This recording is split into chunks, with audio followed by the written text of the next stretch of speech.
Please note that this video contains spoilers for the subject and the series and/or franchise leading up to this entry. Put off by how long this video is? Don't worry, I try to jam-pack my videos with as much content and as much detail as I possibly can. Anything I feel I can comment on and that I feel you might be interested in, I pretty much put in the video. I try not to repeat myself and talk fairly fast.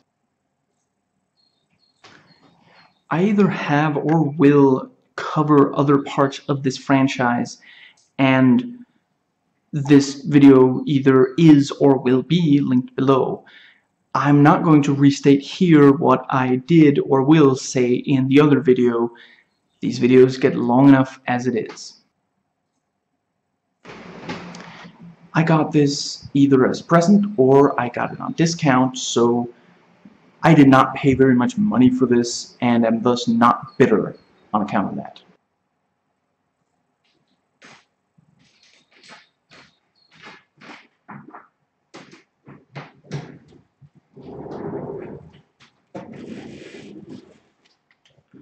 Avengers movie thoughts. Starting with notes taken while watching.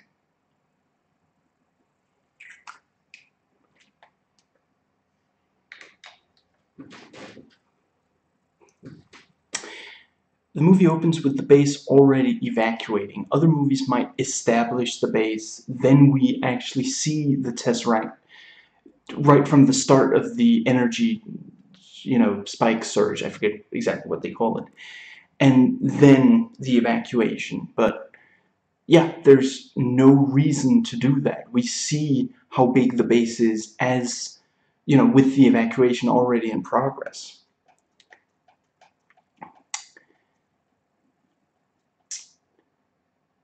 Let's see.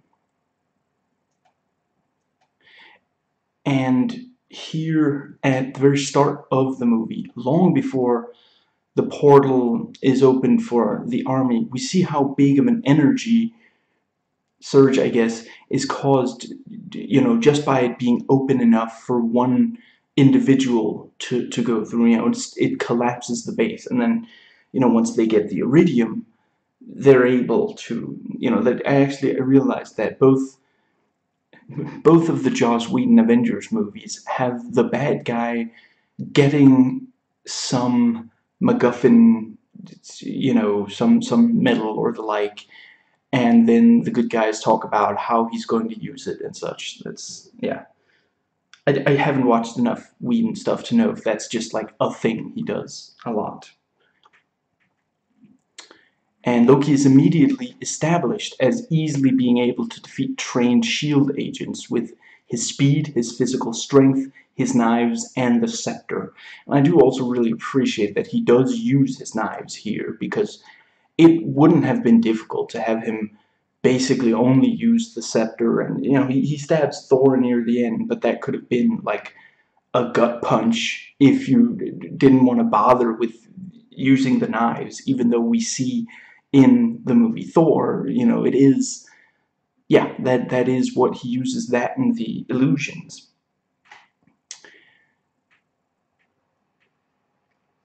And Fury says, "This doesn't have to get any messier," and not long after, "We have no quarrel with your people." He's trying to defuse the situation. It's not that he doesn't care about the several agents that he just lost. It's that he realizes antagonizing Loki isn't going to help matters at all. He recognizes what kind of person Loki is already. There are a lot of, there are quite a few of S.H.I.E.L.D's enemies who, if you stare their leader down and it's like, you stop right now or you are going to regret this, that, yeah, where that would work, if it's Fury doing it. He only has the one eye to stare with. But, yeah, Loki is not, and Fury's, he's Yeah, he's smart enough to realize that right away. You know, later when Loki is in his cell, he does threaten him. There he feels confident that, you know, that Loki isn't going anywhere, and that he's not going to be able to turn, you know, get things back in his favor. And then when Fury is in the helicopter, he does try to stop Loki with his gun. You know, if at all he can stop the Tesseract from, you know, getting away from S.H.I.E.L.D., he will, even though he realizes that he might die. You know, again, it's not as though he doesn't know what Loki's staff can do. He's aware that it's just taken out several of S.H.I.E.L.D's cars, so yeah. Now, shortly after the General threatens Black Widow with throwing her down that hole, she throws him down it, albeit with a chain around his leg so he won't die. But just a nice little... She didn't have to do that. She's got a chain. She's clearly his physical, you know... He's just meant his equal. No, she does that because she's like, don't you ever threaten me with throwing me down a hole again, General. And, you know, Black Widow tells Banner, just you and me, you know, moments after meeting him. She's lying to his face, you know, about something so, you know, let's hypothetically say that he didn't have particularly good control. Let's say he turned. Him knowing that, him thinking that she's the only one getting hurt, you know, if he knew that there were a bunch of soldiers around that he wouldn't want to hurt, he might, you know, fight harder to prevent the other guy from taking over. But that's, you know, yeah, she's a spy, so she tries to control the flow of information, and she figures that if she keeps him calm, you know, if he sees soldiers, he's gonna flip out, you know. If she keeps him calm, they won't need the soldiers, you know.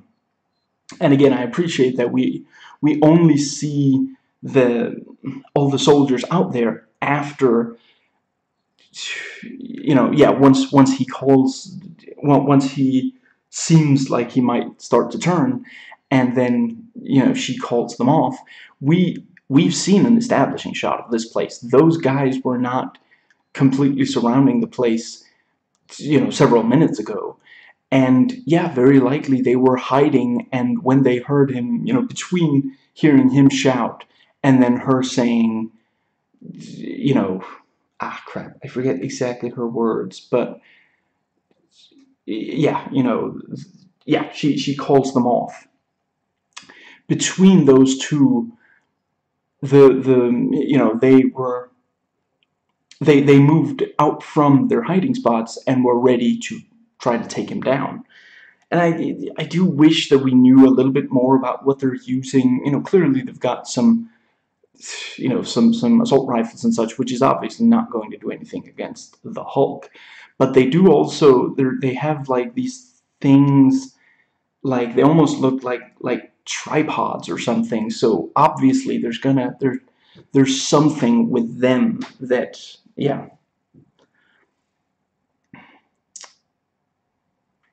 What does Fury want me to do? Swallow it? And Natasha very smoothly gets herself and Banner to the table. It's not that this movie doesn't have, you know, if she wanted to have the fancy display where it comes up and, you know, I mean, she's got S.H.I.E.L.D. technology. Obviously she could, but instead she just has the snap on a smartphone, so he has to get in close to actually look at it. You know, she has a gun under the table that she can fire at him before he can get away. Now, if he had, like, martial arts experience, it would be too close, but she knows that he doesn't. I love that Steve already has, like, 6 other punching bags ready on the floor. He goes through these things like shoes. And, you know, they're like, you know, wars aren't won by sentiment. No, they're won by soldiers. And it cuts to Steve. And, Steve is like, "You should have left, anything else you can tell us about the cube? You should have left it in the ocean." And then it cuts to the water, and we see Tony there. And now Tony can land directly on the strip, and the suit will be taken off him as he's walking. And I like how the movie sets up that this is the case right away here, at the very start of the movie, and then later this same thing happens in a much more tense scene when Loki is watching him as he's doing that. And each movie improves how easily Tony can take the suit off, and it makes sense that not only does things, his tech, he improves his tech every movie, but he actually does, the first time the suit had to be taken off him, it was like a real pain, and yeah, so obviously that's something that he would work hard on improving. As he said, then, "I designed the suit to be taken off." Despite how great of an AI we've seen Jarvis to be, S.H.I.E.L.D. can override his protocols, and clearly within seconds. They give him a chance. They're like, "Okay, call Tony." And Jarvis is like, I'm not letting the call through because you don't want me to let the call through," even though he's insisting. And then, a few seconds later, it's like, "I'm being overwritten. My protocols are being overwritten." So, or is it seconds? Is that, I forget. It's not very long, maybe minutes. And I appreciate that they acknowledge that in 2012, the Stars and Stripes are a little old-fashioned. And I would say in this movie, with there by the end of the movie, New York, and through the press, the press, the whole world has seen what the Avengers can do.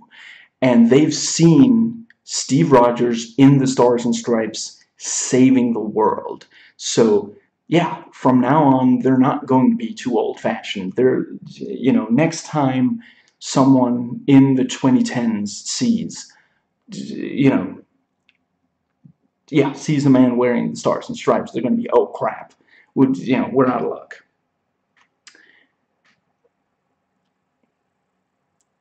And let's see. Yeah, and Coulson says, with what's about to happen, of the ominous, and it cuts to the bad guy base. And, once they're on the helicarrier, Natasha tells Banner, "You're going to love it, we got all the toys." Then it cuts to the bad guy base with them having all the toys. I really appreciate how the movie does that. It's, some of these comic book movies don't really, they go through, they don't manage to keep it in the same theme when they cut, and suddenly we have two big tonal shifts. If I recall, Nostalgia Critic pointed this out about the Spider-Man movies, the Sam Raimi Spider-Man movies. It's so fun to see the otherwise so serious and in-control Coulson swoon over Captain America. I mean, let's see, we saw him in both Iron Man movies and in Thor. So, yeah, this is the 4th time in the MCU movies that we see him.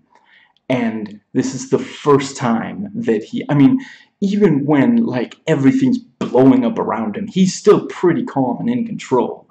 The destroyer lands, and he's like, I don't know if that's one of Stark's. The guy never tells me anything. He's like, you are stop, don't attack, and we can, communicate, and starts blowing up cars around him. And, yeah, dude, he runs for cover, but he's not, completely, and, he's staying face-to-face with Thor, who's got the hammer, who's got the armor on, and he still says, no, we borrowed your, it's that thing of, give this woman back what you took from her, stole, borrowed, but with Captain America, he's, just giddy, and, yeah. and Loki goes to the party, and these are the elite.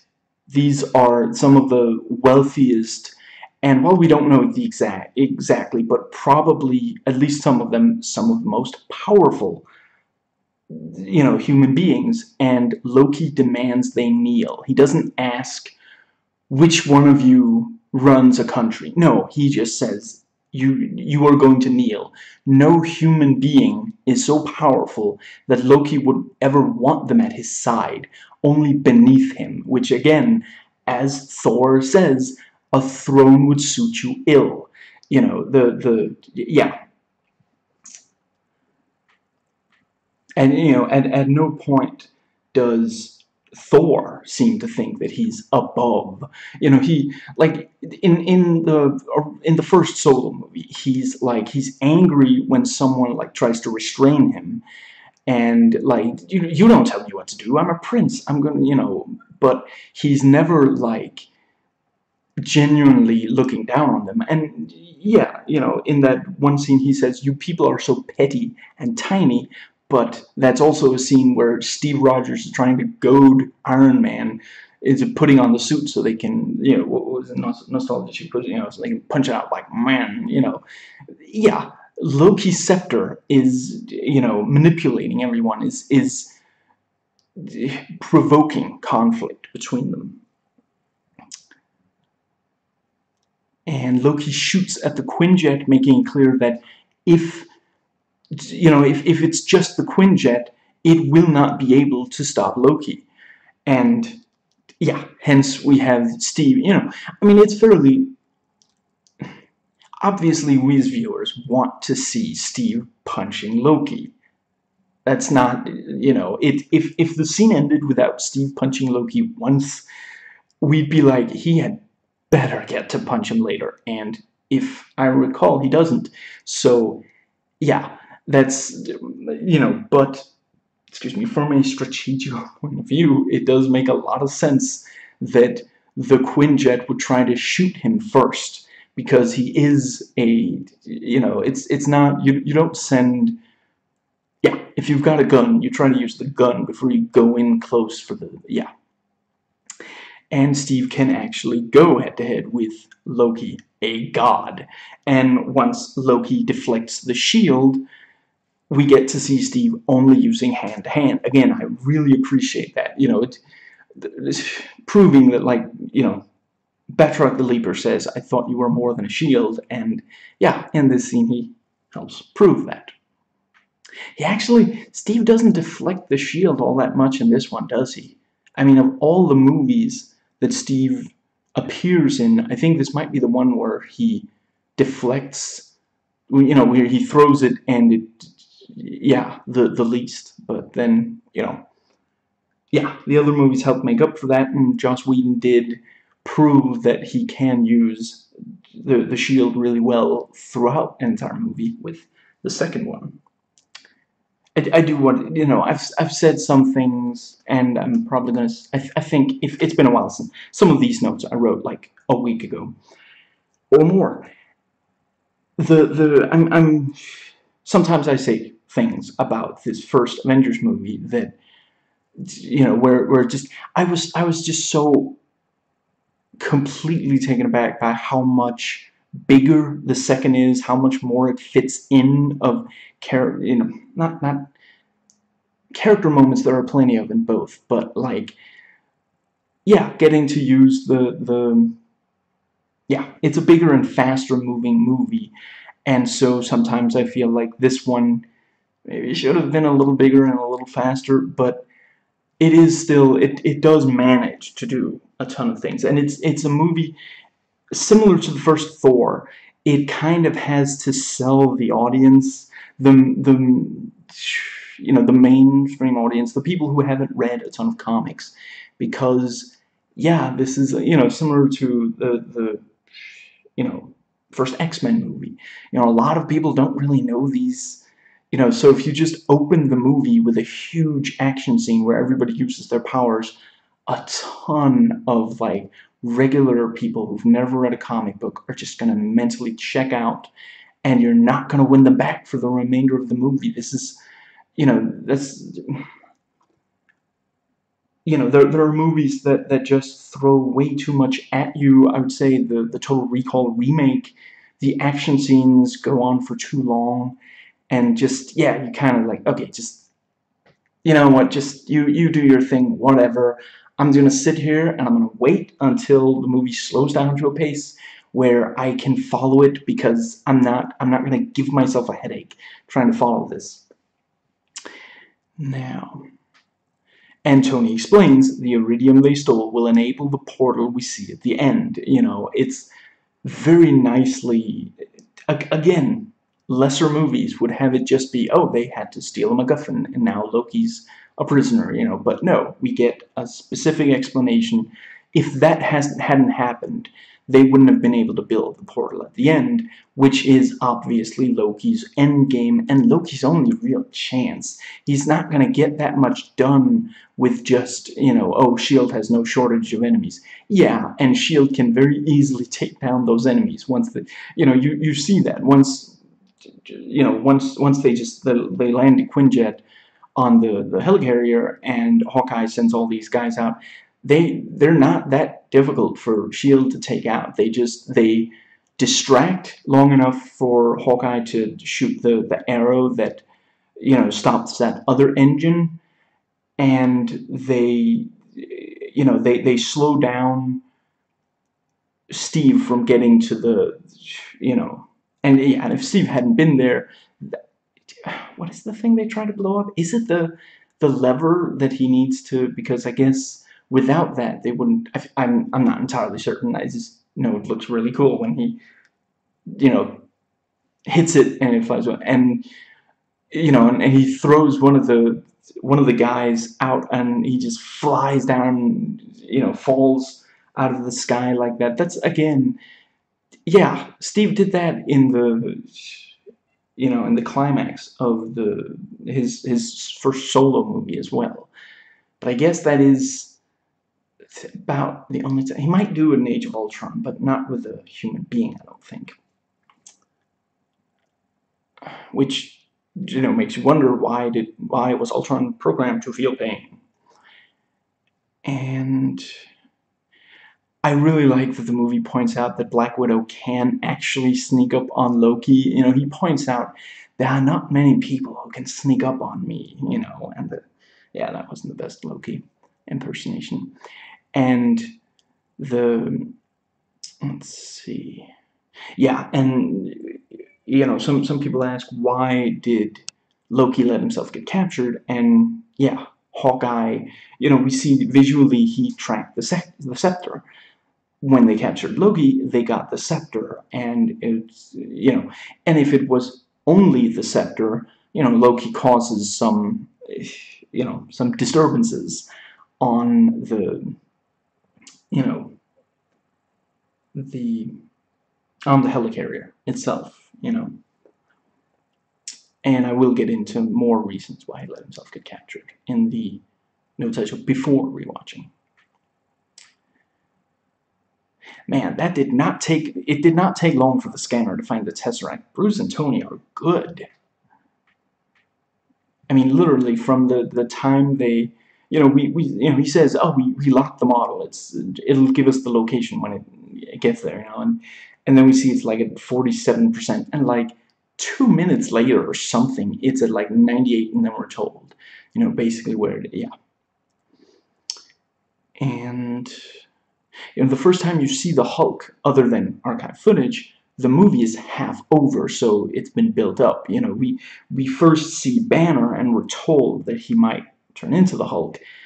I didn't note that, but maybe 10 minutes in at most. Or wait, no, he's the first one, actually. Yeah, let's see. We have the base blowing up at the start, and then Coulson calls Natasha and says this takes precedence. Barton's been compromised. You get the big guy, and she goes, and yeah. So yeah, very shortly into the movie, and and then we have oh, this is much worse, and Tony zaps him with the thing, and Steve is like, no offense, Doctor, but we need to keep this. Loki hints that you brought the monster, and yeah, impressive cell built. I think not built. I think for me, yeah, something like that. And Steve's lines about how he doesn't really understand stuff invented after he went under could very easily make him seem stupid. Evans' performance completely prevents that. When he says it seems to run on some form of electricity, he's clearly saying that in jest. He's not like, I do not understand. It seems to run on some form of electricity, because he is like, what did you think I was going to be able to give you if you didn't give me more accurate information? Tony, work with me here. What am I looking for? What should it look like if it's wrong? What should it look like if it's right? And when he says, I understood that reference, I read in I think IMDb trivia that Evans was worried that line would make him seem stupid, and yeah, it absolutely doesn't. It just, he's a little eager because he's like, calisthenics? I don't know what, Stephen Hawking, who's that? And finally someone says something where he's like, that's, yeah, I know that, yeah.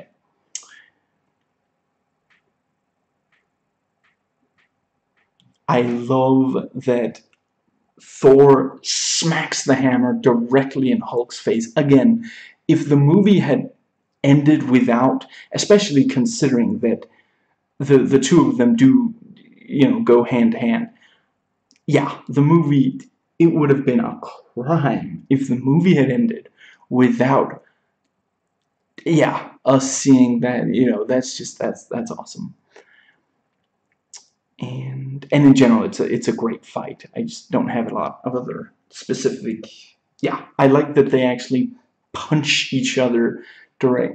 Because again, both of them can take that. Although, eventually, I guess Hulk comes the closest to winning, and if that jet hadn't been there, yeah, Hulk might have been, or he might not have killed Thor, but he might have just walked away and kept like smashing stuff or something, or the fight would have involved him smashing more.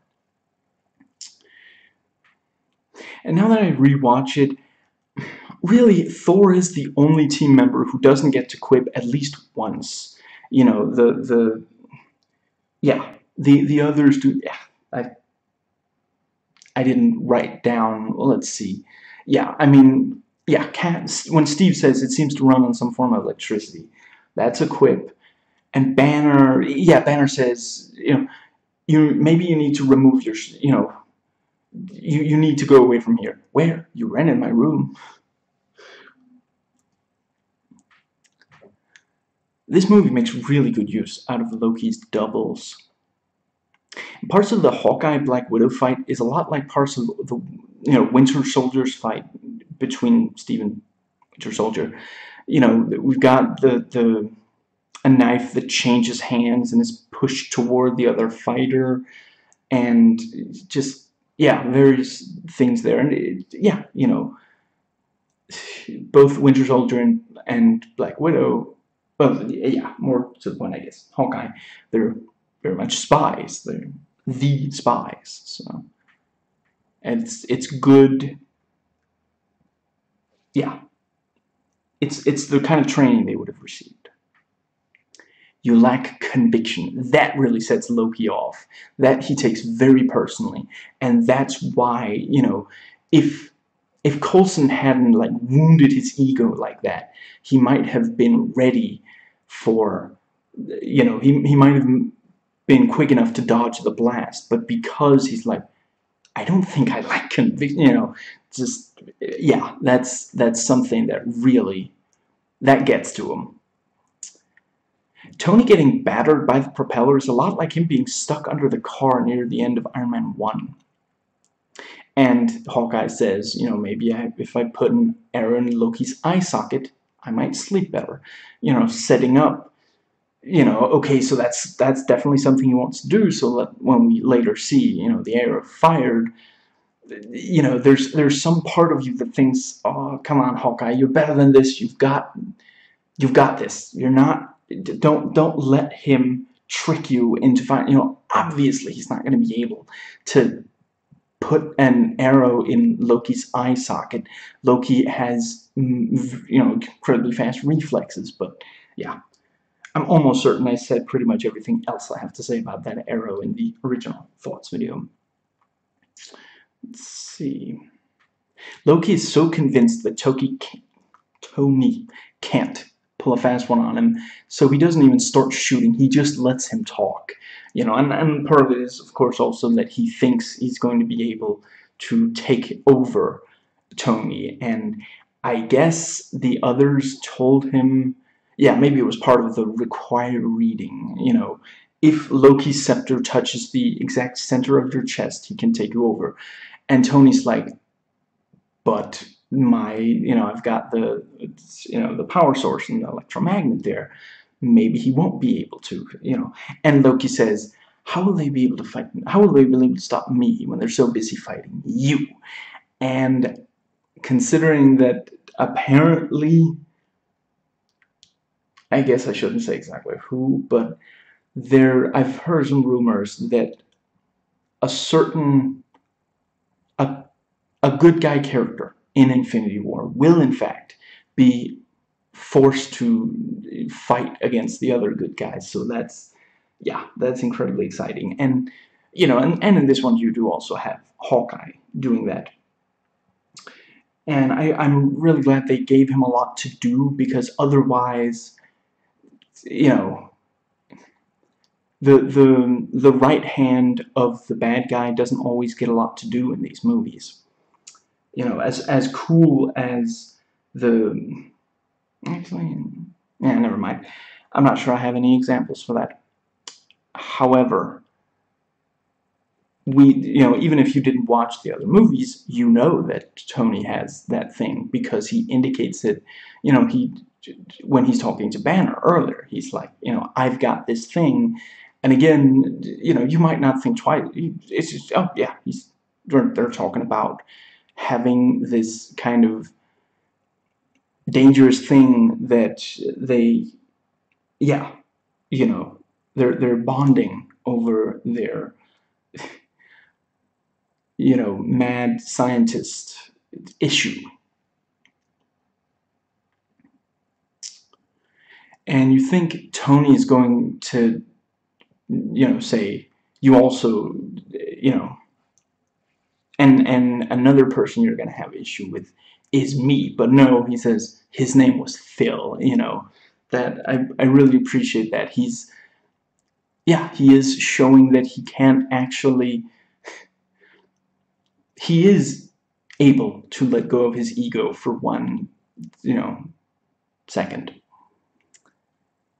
And for reference, I noted the portal opens an hour and 38 minutes into this movie of 2 hours and 17 minutes total, of 11 minutes if you don't count the end credits.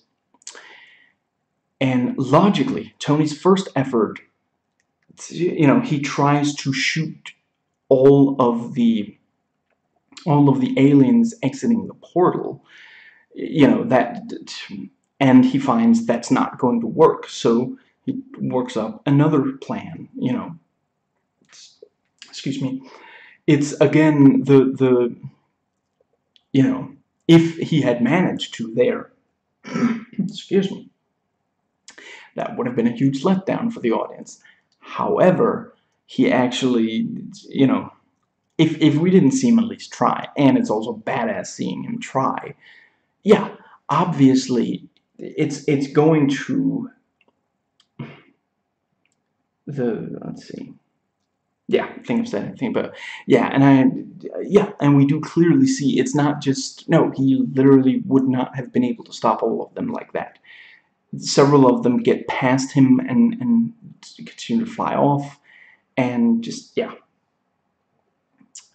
And this time Loki hits the Quinjet, and thus Black Widow and Hawkeye leave and take an individual part in the climax. Again, that's something that, you know, that in Age of Ultron, that's also something, because it is like, it's all well and good that they've got these physical skills and such, but ultimately they've got jets that fire like really high-powered projectiles. Maybe they should focus on that instead. And so we have these scenes where yeah, we see why that can't. Yeah, and Thor separates Loki from the scepter, and the entire team is together at the end at an hour and 49 minutes in. So 12 minutes after the after the opening of, yeah, and the, let's see, yeah, and 15 minutes later, 1 second, yes, 15 minutes later, the nuke enters the wormhole, and that ends the climax. So we get a good amount of time with the entire team, but we also get some time where, here at the very start, it's Tony trying to deal with all of them by himself, and then in comes the jet, and then they leave the jet, and not long after, Thor arrives and Banner arrives and turns into Hulk. Now, and yeah, right after, excuse me, yeah, once the entire team is there, Loki says, "Send the rest." And an hour and 53 minutes in is when Black Widow points out they have to close the portal. And let's see,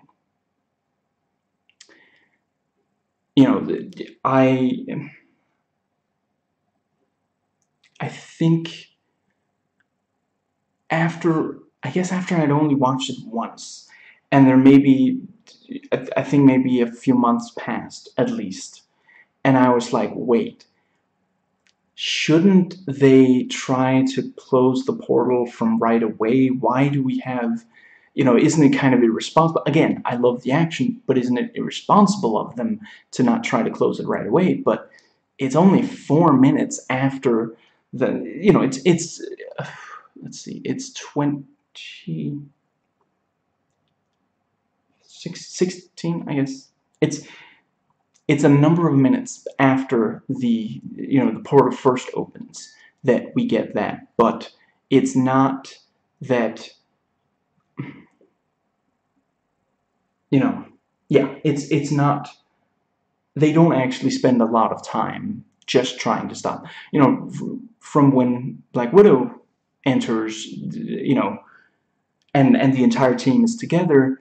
It doesn't take very long before, she points out they have to close the portal, and then she goes specifically for that. And yeah, and it's also, at the end of the day, she can only do so much against aliens, so yeah, give her the thing that, and she is also someone who's really smart, so she's going to be able to close the portal. But yeah, I mean, at the end of the day, Rogers isn't really used to, this is the first time he fights an enemy that, where basically they might be able to cut them off completely, although he's like, well, it's trying with power, and then she's like, yeah, but it there might be other ways to do it, but yeah, I mean, when he was fighting Hydra, it wasn't like, I mean, he tried to take their weapons away from them, since that was the really big thing that was, changing things, and he helped capture Zola, but it's not as though the there was no portal to close there. It wasn't, so yeah, it's kind of new to him, and he hasn't been actively fighting for as long. He slept for 70 years. That's not, I'm not counting that, but then yeah, I mean, when Fury first arrives, he's like trying to put me back into the world. He's hiding himself inside this gym, punching bags, and not really, he doesn't really want to go back into the world. So he's clearly taken at least some break, and yeah, Black Widow hasn't taken any breaks as far as we know. Now, and yeah, after when she tries to, yeah, she's like, I'm try. Not long after, she's like, okay, we get the, let's see, what's it called? I'm gonna try to close the portal. Then we get the awesome continuous shot showing all the heroes, and Thor actually knocks a car that then hits several of the Chitauri. That's really awesome. And yeah, and yeah, the entire climax is almost half an hour, and that's from when the aliens start pouring out of the portal. There are some that would say, I mean, technically, it's certainly a tense scene before that as well. And the movie ends just a few minutes after that, and I would have to say that's the way to do it with this. You want to give a big climax that also is, I don't feel like it ever repeats itself or feels like it's just kind of like stuck in a rut, on the library's copy of the DVD, which is what I always rewatch it off. The Whedon, I, I forget what the special feature is called, but Whedon says Marvel told me the level of spectacle they wanted, so I aimed for that, and I made sure to write character moments in between. One of the things where in the continuous shot, Tony lands next to Steve, and then he fires like I mean, it's not. Yeah, I'm not sure what to call it, but he fires like a beam, and Steve, and at the shield, and Steve like turns the shield very quickly, and it's one of those things like, yeah, that he can angle it faster than if Tony was just turning slowly himself to hit them all. That would take longer, but because it's an angle, he very quickly, it's just so wasting absolutely no time. And it is one of those things where at that point Tony is not so, he's letting go of his ego a little, and he's agreeing to work with others. And Steve is like, yeah, absolutely, he has no problem doing maneuvers like that require several people to work together. Now that brings us to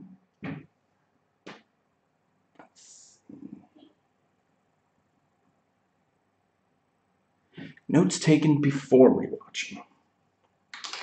And some of these are really old, so yeah. Some of these I wrote maybe a month ago, maybe more. Now, I call out a lot of the best moments in the old thoughts video, so I won't be doing that as much in this video.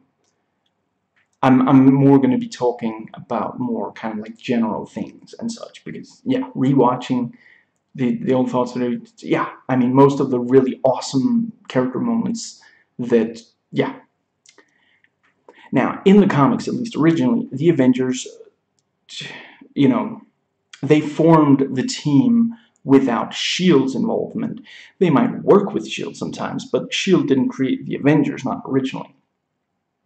It's possible that happens in some of the later comics. I haven't really, it's been ages since I read the Ultimates, so I don't. Well, yeah, weren't they? Because there's like a discussion where Fury's there, and they're like talking about who would play them in a movie. And yeah, Fury's there, Banner's there, and they have the slightly obvious joke of Nick Fury as carefully modeled after Sam Jackson, saying, in a movie, I guess Sam Jackson. Actually, wait, is it him or is one of the others who says it? And then he's like, that's it. I forget. But yeah,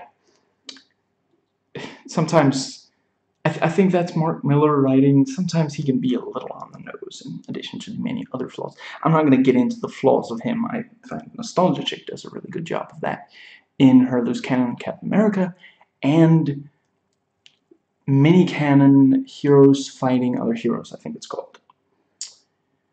Now, but yeah, you know, and with it being S.H.I.E.L.D. creating the Avengers, it gives the filmmakers some tools to use. You know, when S.H.I.E.L.D. is introduced in Iron Man, and especially when Nick Fury arrives, you know, at the end of the movie and says, "I'd like to talk to you about the Avengers Initiative," you know, that sets up, you know, yeah, one thing is that Tony Stark just became a superhero, but S.H.I.E.L.D. has been working towards a team of superheroes for years, you know, so yeah. Now, seeing that Loki wants to conquer Earth, some people have asked why the Chitauri are just flying around, shooting at buildings, attacking civilians. The way I figure, the idea is they keep doing that until eventually the US military surrender out of fear of casualties.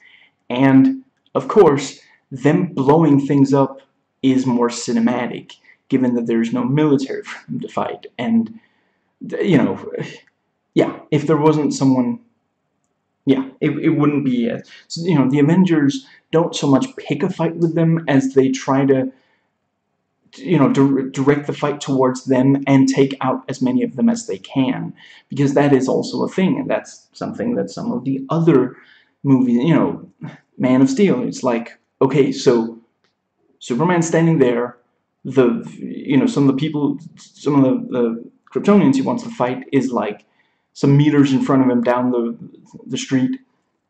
Why doesn't he say, unless, you know, let's say he said like, unless you're a coward, let's take this somewhere else. Let's take this somewhere where there won't be civilian casualties or something. You know, at least try. I'm not saying it would necessarily work every time, but at least try to get them away. And in this case, you know, I mean, for all we know, the Chitauri don't speak English, so it's not as though they're going to accomplish anything by trying to talk to them.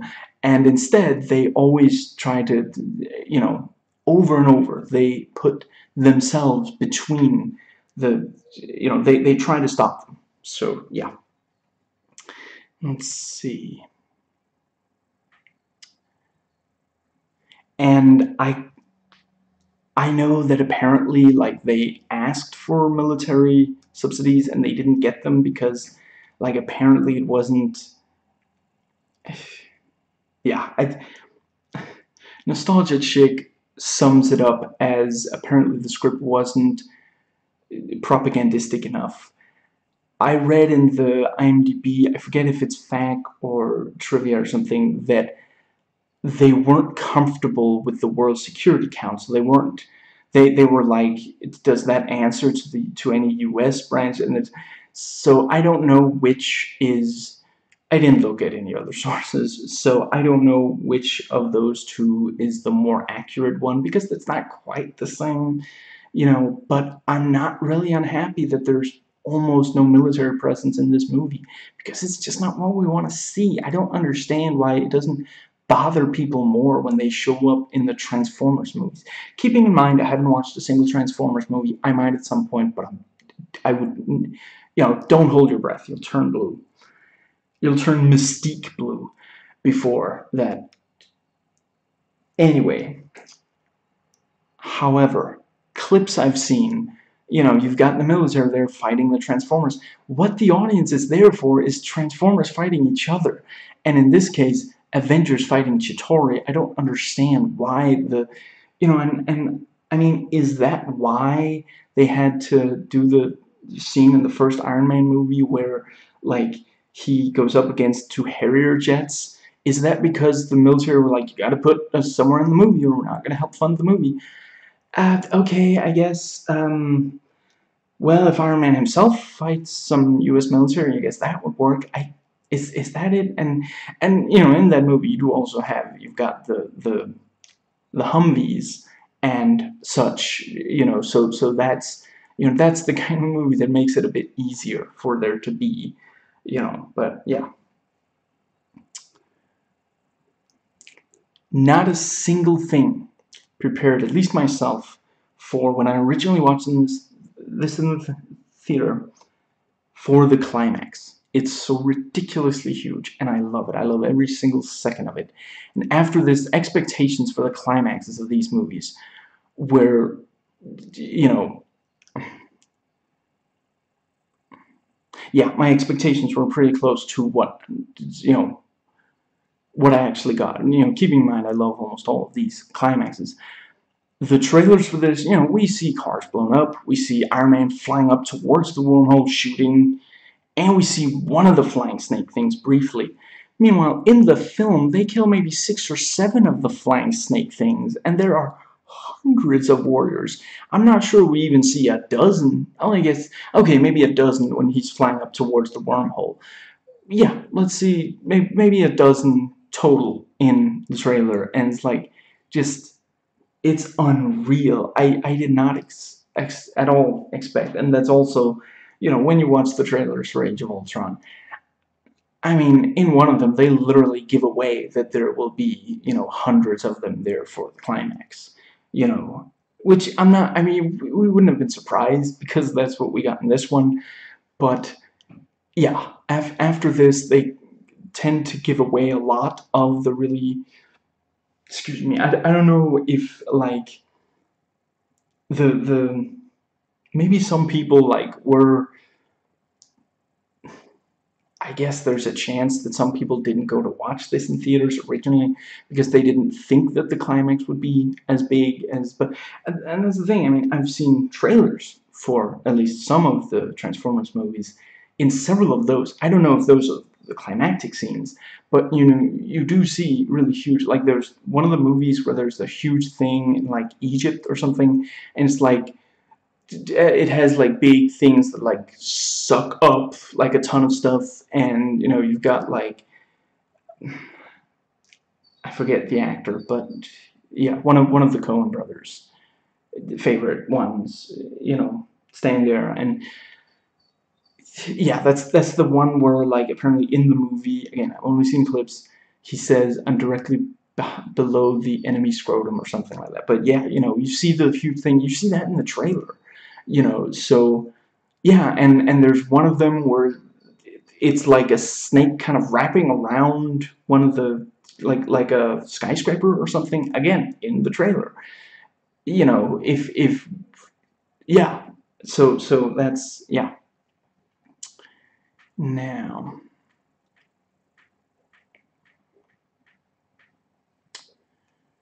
let's see. Yeah, and this is where I put it.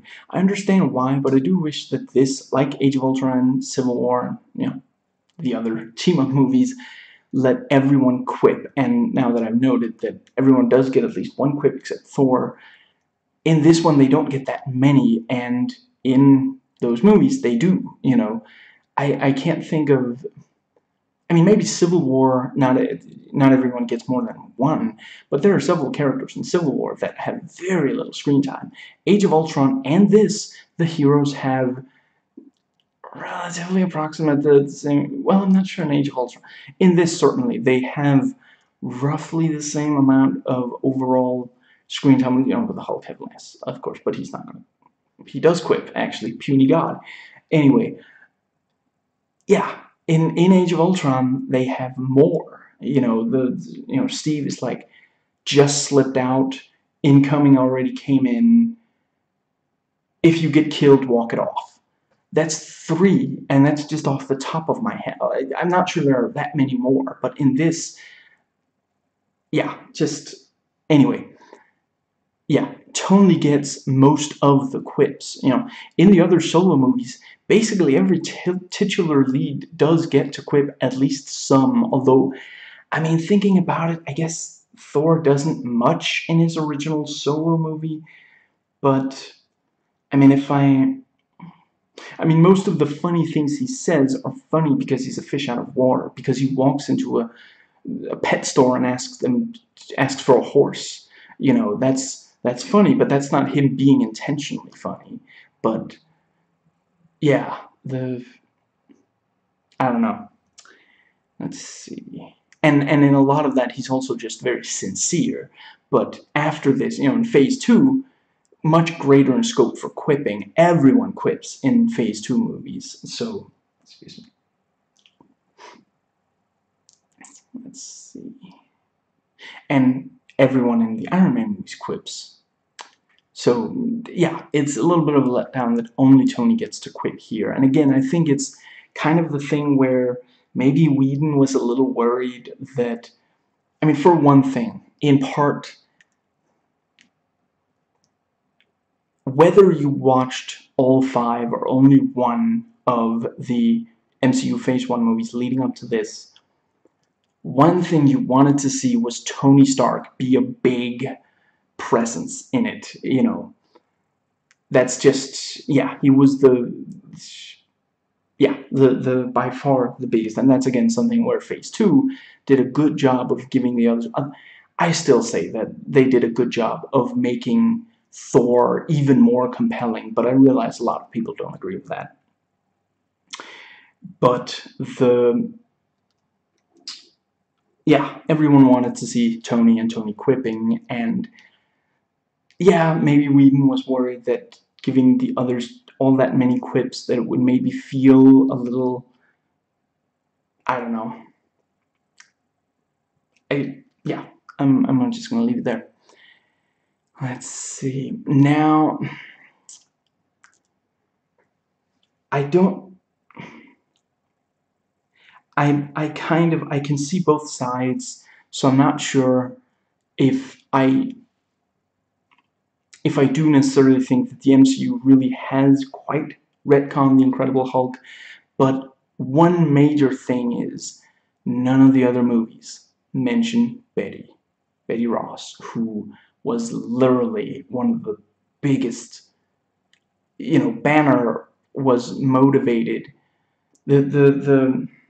of all the things he cares about in the Incredible Hulk, Betty is a really major, so I don't know if that would be a really, I mean, it's not as though they don't mention, I mean, this one mentions Jane and features Pepper. Age of Ultron mentions both of them, so it's not as though the love interest from the Solo movie doesn't exist in the Avengers movies. Yeah, at no point do they mention Betty, and in the second one, with the romance between Banner and Black Widow, no one ever mentions Betty. And I'm not saying that,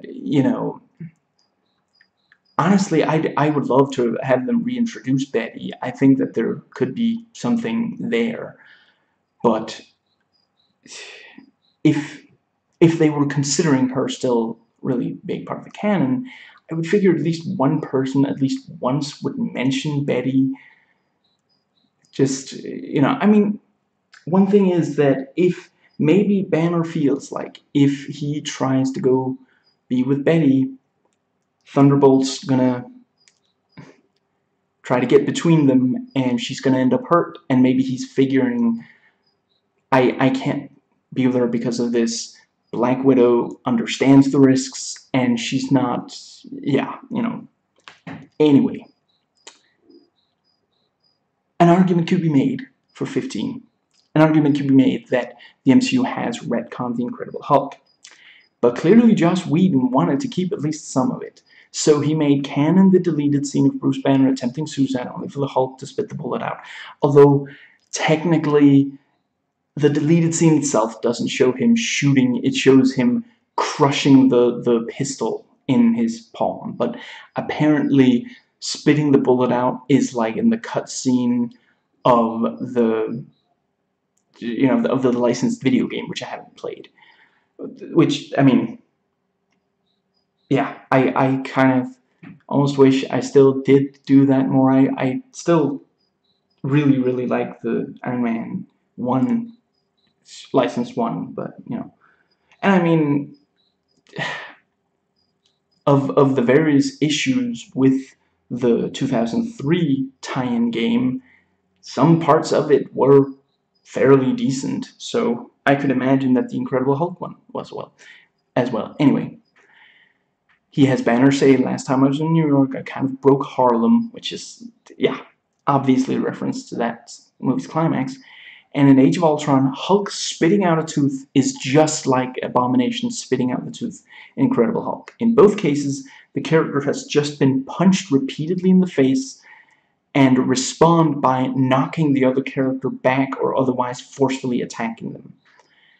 And, you know, in the Age of Ultron, Banner also turns into Hulk by falling very far, again like the Incredible Hulk, and that was also referenced in Ragnarok. So, you know, and I do love the joke in Ragnarok, because that is kind of, yeah, I mean, at least some of the times he tries that, that would probably happen. And in that particular scene, they're not that far up either, which in these others, yeah. And Black Widow says it's been over a year without an incident, which is an element used in the Incredible Hulk. And Whedon's answer to how Banner controls the Hulk is he's always angry, which to me means he's always at least a little angry, and when he decides to go very angry, he becomes the Hulk, where before, if he got a little angry, it quickly snowballed, and he became the Hulk. And I, too, think that Catmandu is a really good catchphrase. Love that sketch. I love how much character Joss Whedon manages to put in one movie, and that's character, not characters. Everyone has some defining moments. No one is completely lost. Really, so far, every major team-up movie in the MCU has lived up to this, the standard that this movie set. And yeah, I greatly appreciate it. And it's something that, I'm sorry, but some other, again, I love a lot about the first two X-Men movies, but some of the characters kind of get lost in the shuffle and don't really get much definition that, yeah, you know, I mean, Deadpool 2 is coming out, so obviously I've been rewatching the other X-Men movies. In the second movie, Cyclops basically, he says like a couple of stupid things in response to the attack on the press. He's like, I think Magneto's behind this. You do?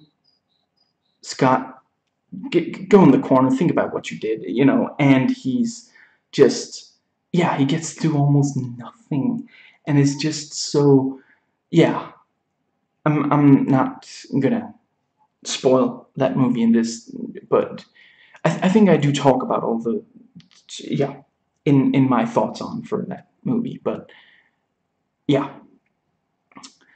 Now, I love the relationship between Tony and Pepper, just throughout all of these movies. By the end of Iron Man 2, they fully accept that they're together.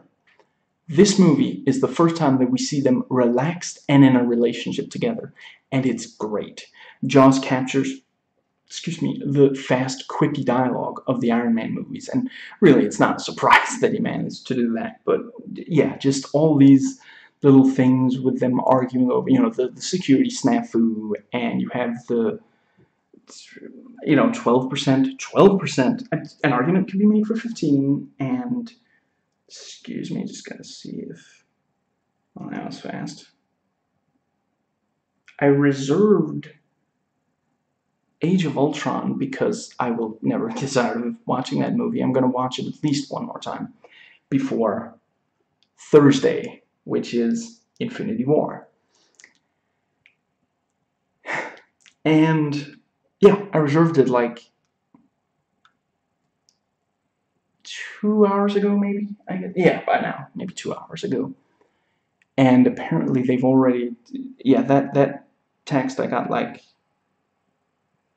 30 minutes ago or something, and they've already, yeah, it's already ready for me in the, so that's cool.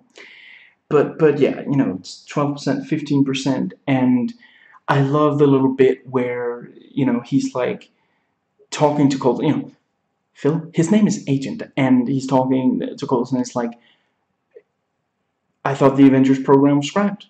I didn't know that. I didn't even qualify. I didn't know that either. Apparently, I'm volatile, self-obsessed, doesn't play well with others. That I did know.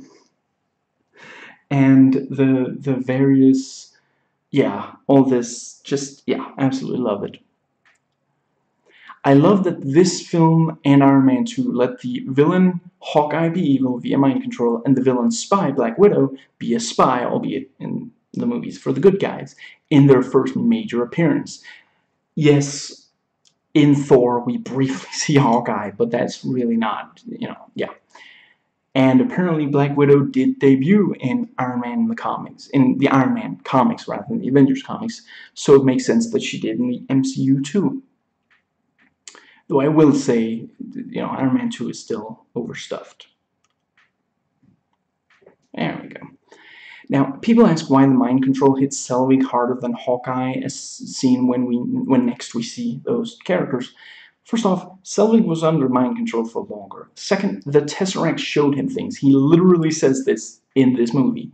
It's a common theme in science fiction that human beings simply cannot comprehend certain alien objects, being, etc. As an example, human beings in Lovecraft stories that see a lot they don't understand are driven mad. I know this because D.S. Deacon pointed it out in one of his videos.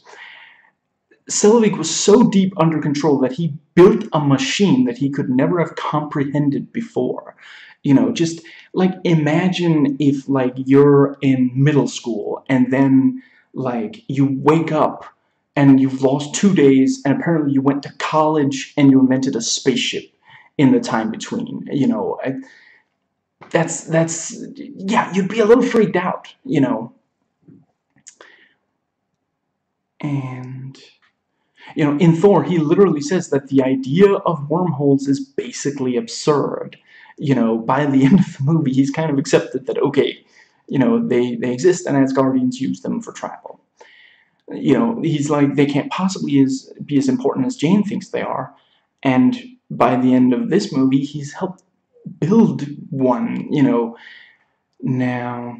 And while we don't know for sure, it is very possible that Hawkeye was given something that helped him cope, something that only S.H.I.E.L.D. has, and is reserved for use on S.H.I.E.L.D. personnel. Hence, Selvig did not get this. We don't know if for sure that Hawkeye wasn't also temporarily messed up. He's not in the second Captain America movie. By the time we see him again, he may have recovered. Maybe that's why he's not in the second Captain America movie. I don't know what else. The actual reason is that they had so little for him to do, so eventually they just gave his scenes to Black Widow, and yeah, you can kind of, yeah. I mean, it's not as though she feels, it doesn't feel like they gave her too much, so I could certainly see how her having less scenes and then him, yeah. Anyway. Now, right, and and Black Widow and Hawkeye, they start out working together in the comics, and they're close in the movie, and we're also told, basically Hawkeye was sent to kill Black Widow. He made a different call.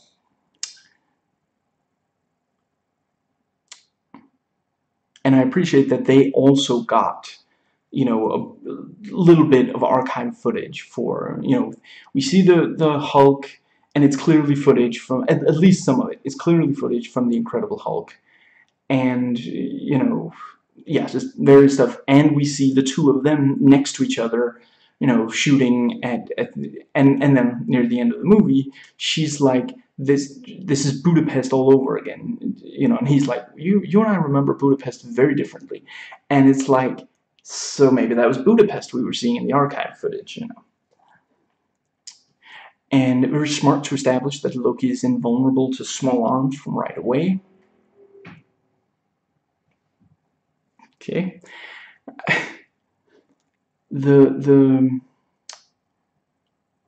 Right, sorry, train of thought. Let's get this thing back on track. Yeah, they shoot at him, I think, both with pistols and also assault rifles. So, yeah, that doesn't mean that, later we do see an explosive is going to knock him on his ass, but yeah, literally, they could have an army firing endlessly at him with regular bullets, and it's just not going to accomplish anything. And, in part, that means that he's a tougher enemy for them to deal with, hence they're going to need the Avengers. Again, why don't they just send the army? Well, if bullets are not going to do it, yeah, we need superpowers. And it also helps kind of you know, once they have the superheroes, well, why don't they give them all guns? It's not, you know, Captain America accomplishes more with his fists against Loki than anyone accomplishes by shooting bullets at Loki. So, yeah. Now, yes, this is where I get into Loki lets himself be captured so that he can tear apart the team from the inside, let Hulk loose, which might destroy the helicarrier. You know, he says himself, your floating fortress falls from the sky, and to keep them away from Hawkeye, who has the mission of retrieving the iridium. You know, let's hypothetically say that Loki went back to base after he stole an eyeball. It's possible that the Avengers would have been able to follow him back to base and movie over, because he's not going to be able to, you know, the only reason that the whole thing with the portal works out in Loki's favor is that he lets people who know what they're doing with that do the thing, and while he distracts, you know, once they have Loki, they're still looking for the Tesseract, sure, but they're not like out there trying to find, you know, and when Hawkeye shows up in a Quinjet, they're woefully underprepared because they're focusing on Loki, and Loki is tearing them apart, in part through the scepter. You know, if he hadn't let himself get captured, yeah, honestly, the movie would probably have ended a lot sooner, and that is not at all a good thing. Now, let's see. And also, if Loki didn't get captured and so tear the team apart from the inside and, you know, yeah, taunt Nick Fury and, you know, seem to get the better of Black Widow, but then not, you know, what would he be doing all movie? He already started process on the portal. Sylvie can handle that much better than Loki can. He already met with, yeah, the Other, I think it's called, Thanos' right hand, and so gave a status update to middle management. Actually, that might be when he made the decision. You know, urged to make sure he wins, that's his play. He's the manipulator. He interacts with someone and gets them to do what he wants. What's he gonna do in hiding? In Thor, he came face to face with Thor on Earth purely to manipulate him.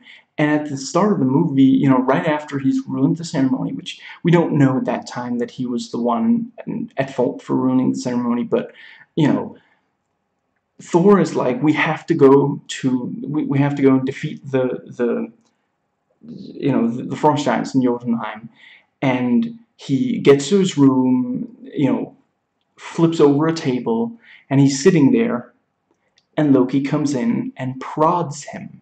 You know, if Loki didn't come in there, Thor would have just left it alone. He would have stewed, but that would have been it. But Loki comes in and says, there's nothing we can do without going against Father's wishes, putting the idea in his head, you know. I mean, I suppose, hypothetically speaking, if we did go against Father's wishes, which I'm obviously not saying we should. Oh, why are you going against Father's wishes? No, no, stop, you know. Yeah, it's so it makes a ton of sense that, yeah.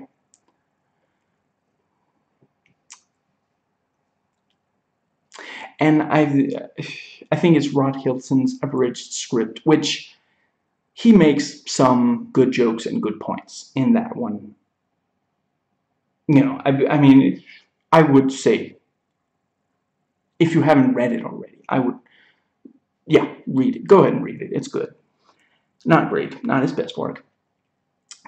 One thing, you know, he says, you know, oh, Thor hits Tony's armor and Steve's shield. You know, were you just trying to kill us? The reason he can hit Tony's armor and Steve's shield, what looks like extremely hard, without trying to kill them, is that he has careful control over the hammer. It's not as if, it's not the same thing as if you or I went and got a hammer and just like smacked someone else on the shoulder for comparison for the armor.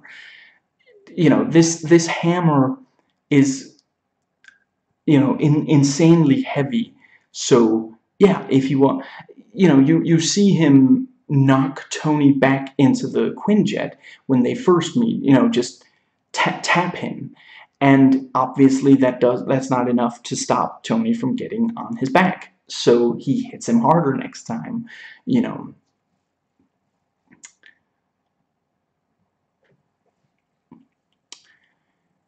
and I really love the.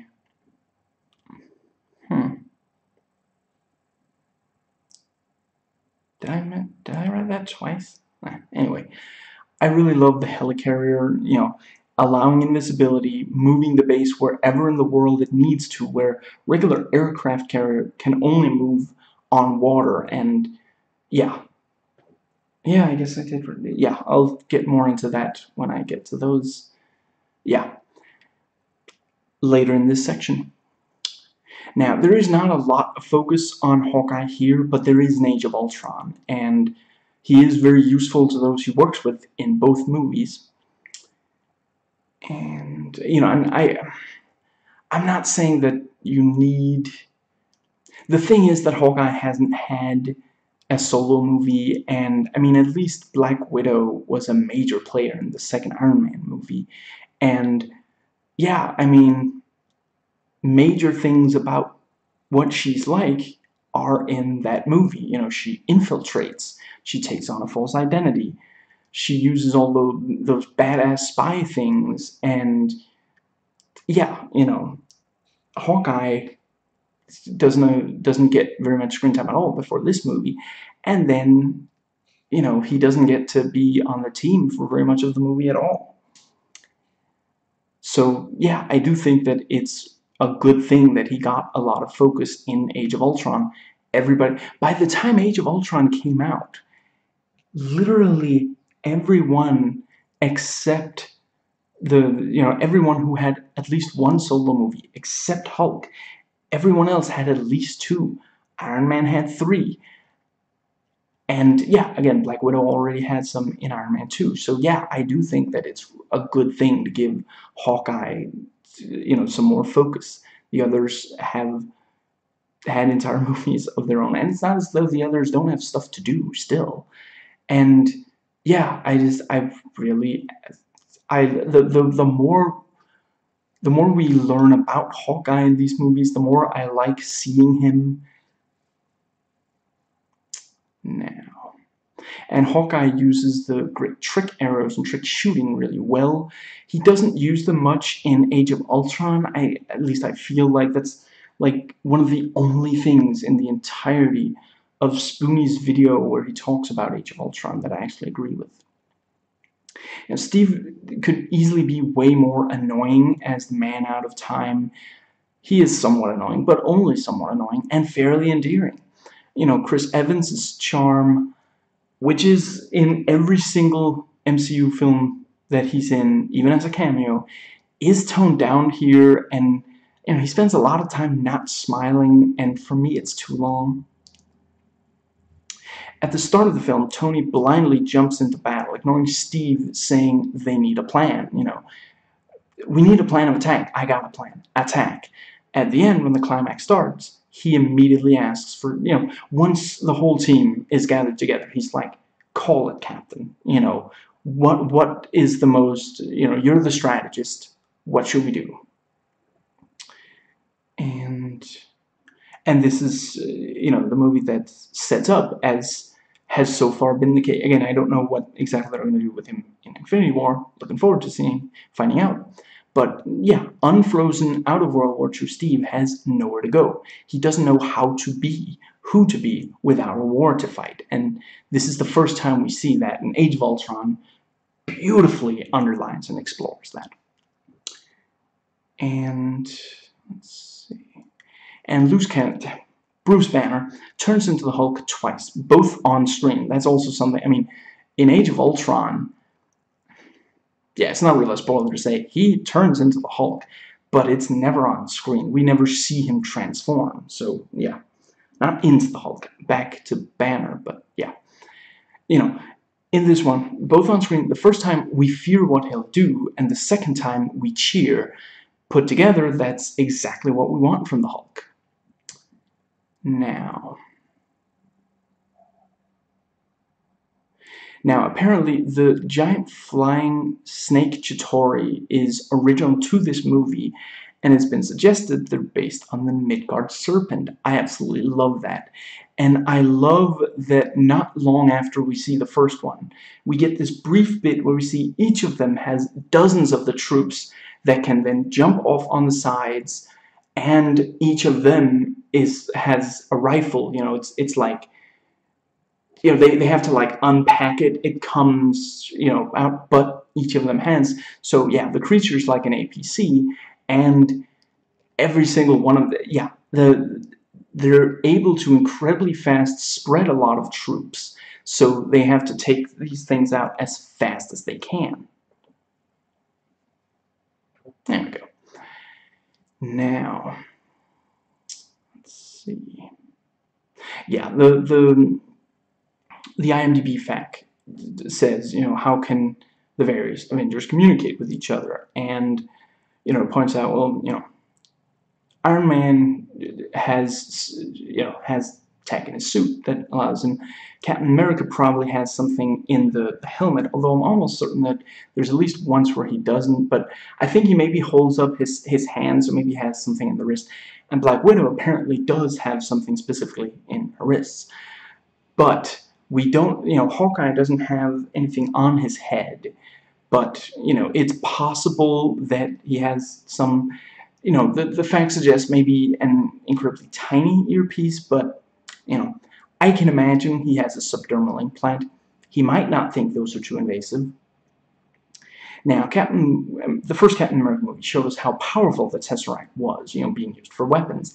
Now it's used for a portal, which we saw at the end of Captain America. You know, the first one, his first solo movie, that it was a gateway to other worlds. At the start of the film for one person, at the end for an army of hundreds. You know, Cap's solo movie also features an army, and they're armed by the Tesseract. But now it's an alien army with flying chariots in New York City instead of in Nazi territory, increasing the threat, as a sequel should, or a spin-off. Later entry in the same overall franchise. Some say that some of the members of the Avengers in this film are useless in the kind of situation that the climax is, the same for the second and third. Honestly, I think that seeing Steve give everyone their orders at the climax is a very good counter-argument. You know, literally everyone has something that they're incredibly good at doing. You know, and yeah, I mean, yeah, a lot of people say, Hawkeye's useless. I can't quote it verbatim, but Steve points out, you'll watch over the overall thing, and you'll, what he says, call out patterns and strays. You know, it's, yeah. And yeah, we see him specifically tell Iron Man, you know, they can't bank. They're terrible at banking. And he then starts using that. And yeah, I mean, Tony doesn't have military training. He can't necessarily recognize that offhand. And he's also flying in front of them, with Hawkeye being behind them. So yeah, you know, different perspective. Yeah, this is where I put it. Yeah, I'm just gonna go through I love the helicarrier. A completely mobile base, a logical upgrade to the aircraft carrier, which can only move on water. I realize most of the planet is water, but there's a lot of land that prevents traveling directly.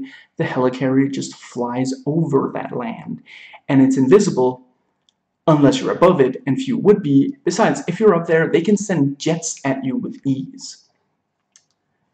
And yeah, we don't really see it.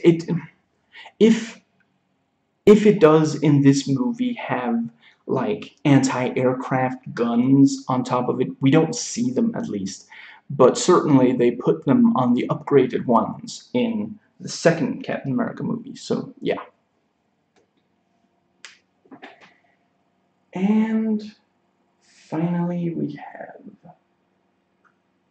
my favorite movies. And I made this list when I, in preparation for Thor Ragnarok, I rewatched the second Terminator movie because apparently Tessa Thompson based her performance of Valkyrie on that depiction of Sarah Connor.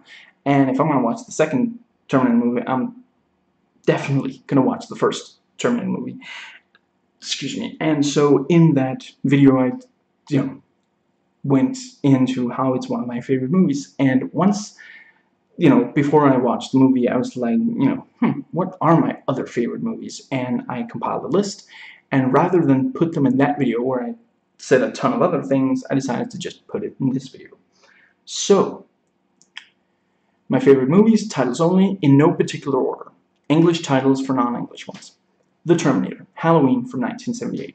The Thing, I don't have to tell you that it's the John Carpenter one, I hope. Escape from New York, The Matrix, Avengers Age of Ultron, Captain America Civil War, The Ring, American remake, Open Your Eyes, Street Kings, The Wave, The Piano Teacher. Yeah, I don't need to, yeah, because the other one's called The Pianist. First Blood Part 1, The Blues Brothers, Mother, Noah from 2014, The Shadow from 1994, Star Wars Episode 5, Con Air, the first two 90s Addams Family movies, The Road, Payback, both of Wes Craven's Nightmare on Elm Street films, Scream 1 and 4, Rosemary's Baby. Again, I probably don't have to tell you, I'm talking about the original one. I despise what Polanski did, and he is obviously a horrible human being, but I am in favor of removing the, what it's called, death of the author. I think, remove the work from the man. I think there's a lot in Rosemary's Baby that we shouldn't.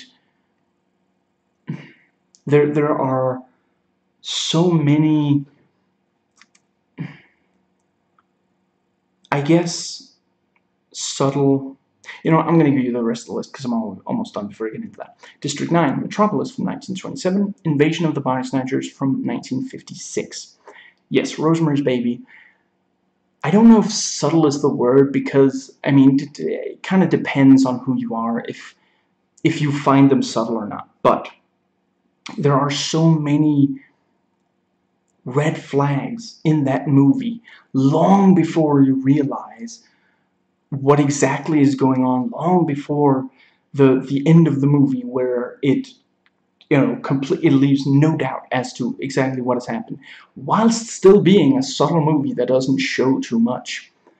There are so many things where Rosemary's decisions are undermined, and where she's told to think a certain thing and to do a certain thing, and she says, I don't want to do this, this feels wrong, and her husband, her doctor, will literally look her in the eye and say, you're going to do this, you're going to do this, or you're going to suffer consequences, some of the times they say.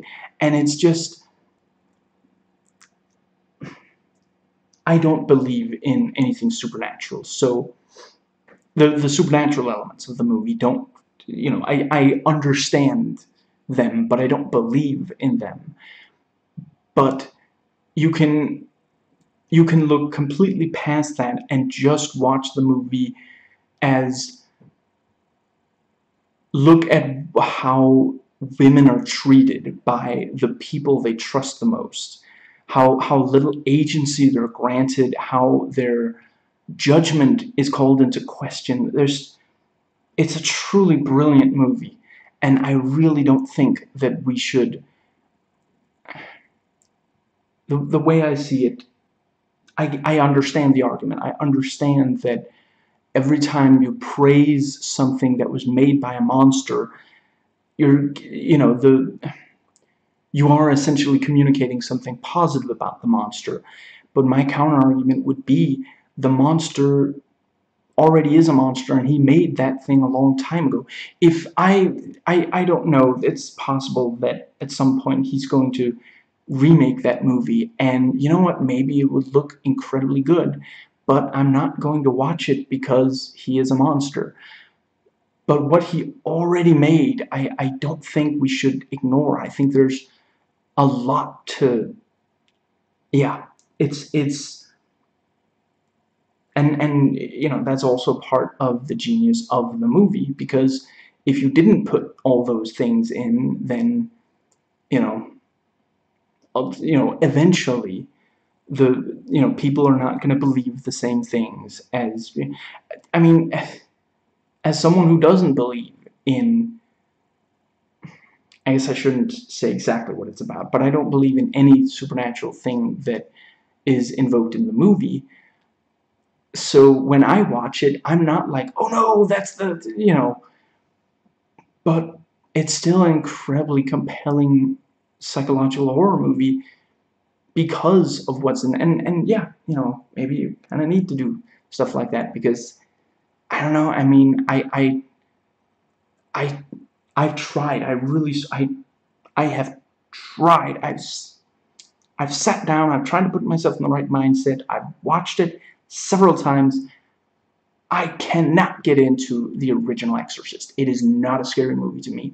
It is simply so deeply, if you don't think, if you don't believe in the idea of demonic possession, if you don't care that much whether a 12-year-old pigtailed girl is shouting obscenities, I mean, the effects, the split pea soup is a joke by now. No one, yeah, everybody knows that it's, yeah, and yeah, I find that that movie just is not scary, and it's not, yeah, there are movies that are much, much older than it that I find genuinely scary, including, I mean, I forget what it's, the Incredible Shrinking Man, is that maybe it? Where there's this giant, there's this scene where he's, technically it isn't giant, but in proportion, this tarantula is giant. And I watch the scene, I can see the seams. I know exactly how they did these special effects, every last one of them, but it's a scary scene, to me at least. Yeah. So it's not as though it's just about effects, or it's just about how old the movie is. No, I do not find The Exorcist to be a scary movie. I never have. It's actually kind of a, I've joked with my father about, who also does not believe and never has, although as a child he was, they tried to force him. When she said, yeah, I'm not going to swear in this video, but when she says to the priest, your mother, yeah, you probably know the quote. It's just that really, that is it, isn't it? That's what you think would be the worst thing in the world.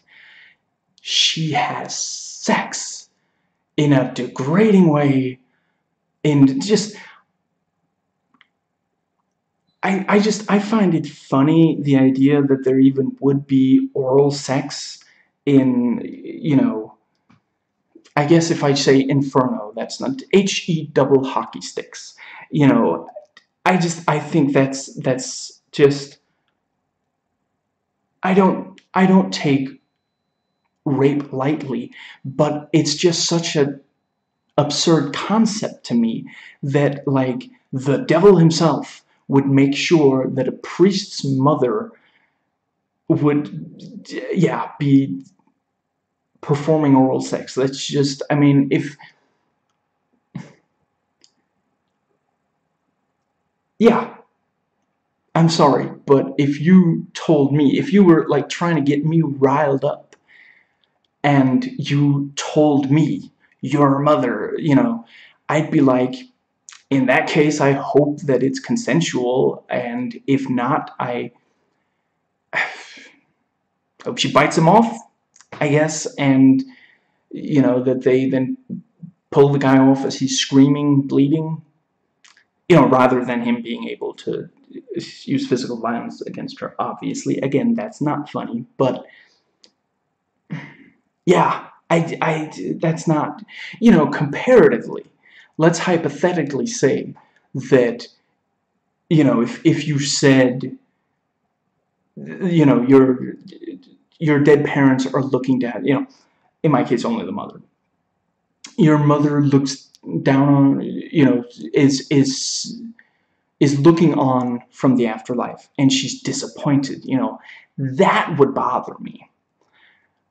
But again, I don't believe in an afterlife. And I know for a fact that there are some things about me that she would absolutely high-five me for. So, but that's something. But just the notion that, and I'm picturing like people sitting there in the theaters. Oh, I can't believe a 12-year-old girl just said that. How could she? What is going on? It's just so hilarious. You literally think that's the worst thing. You look at a 12-year-old girl swearing, and that's the worst thing, while people are suffering and dying because of inequality. You think that a 12-year-old white girl swearing at a couple of adults, you think that's the end of the world.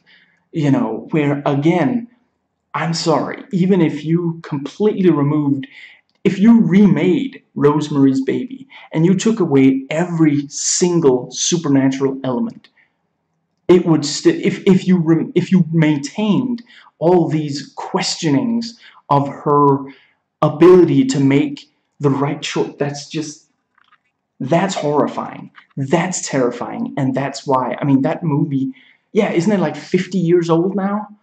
And it's still it's one of the scariest movies I've ever watched. Is one of it's I can't even, I don't know if I have the chops to do a review specifically of it, but I mean, ultimately I haven't watched that many of these supernatural horror movies, I guess, but I'll consider it. That's not a promise. I'm not necessarily going to do it, but I will consider it, because that movie truly is amazing. You know what? I forget who wrote it, but I did like a quick start page search for, like, Rosemary's Baby. Crap, what did I write? I wrote something, and it got this brilliant article where this, female writer of this, like, essay, basically, I think she listed them. I think she went in detail about every single one, and I forget if I read it, like, very carefully, or I might have just skimmed it, but I was like, yeah, exactly. I was thinking that exact same thing. It's just, she did a fantastic job, and I wish I remembered what it was called, but you know what? I'm not sure that I could do it any more justice than she did. It's, yeah, and she points out, yeah, even, to this day, these are genuinely horrifying things, and yeah, at the risk of getting, like, sappy and PSA and, like, treat the women in your life with respect. Don't call their decisions into question unless you genuinely, if you really think that this is definitely gonna go horribly, but other than that, just, yeah, that movie, yeah, and I suppose yeah, just briefly, for those who don't know, I rewatched it in preparation for reviewing Mother, and yeah, it's still not, you know, you can watch both, and it's not as though either of them kind of render the other one pointless or something. There are some movies where that's the case, but no, both of those movies have some things that the other doesn't, and really have something to offer. That, and I'm not, a lot of people are not gonna, a lot of people did not like Mother, and people who've yet to watch it, a lot of them won't like it, but yeah, I'm not gonna tell you to go out and like spend a ton of money to watch it if you're not, I did videos on it. If you watch those, and maybe you'll get a sense of whether or not you'll like it. But for those who really like it, personally, I loved it. I think it's one of the, yeah, it's a truly amazing movie, and I've done videos on it, so I'm not gonna get into more. Anyway, that concludes the Phase 1 rewatch and re-review, re-thoughts re-recording, and I am ready for Infinity War, and super psyched. Sorry about that. Anyway, I hope you enjoyed watching as I enjoyed recording.